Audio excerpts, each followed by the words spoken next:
When you're just out of college and eager to start your career, you're excited to earn real money and live on your own. So naturally, you want to get the highest possible salary. But if that's what you're watching this video for, you might be a little surprised at what we're going to tell you. The fact of the matter is, most likely, you haven't had the chance to prove yourself yet. So what's more important than a top salary is to find a place where you can see yourself growing, then work hard to prove yourself.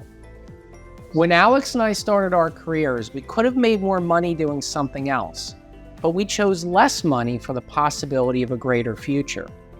Think ahead to where you hope to be and the impact you hope to make in the world. It's more chess than checkers. Think of your first salary as a stipend you get while you learn and grow.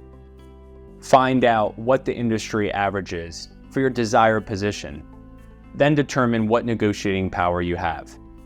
If you went to a good school or have some internship experience, you can aim higher than the midpoint of the salary range. If you're new to the industry with little experience, aim for the midpoint or slightly lower. And take flashy perks with a grain of salt.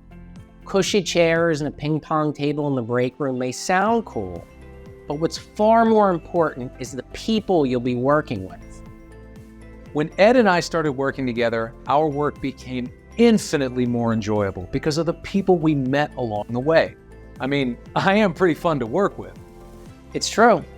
And what's especially important are strong mentors. They can impact the rest of your life.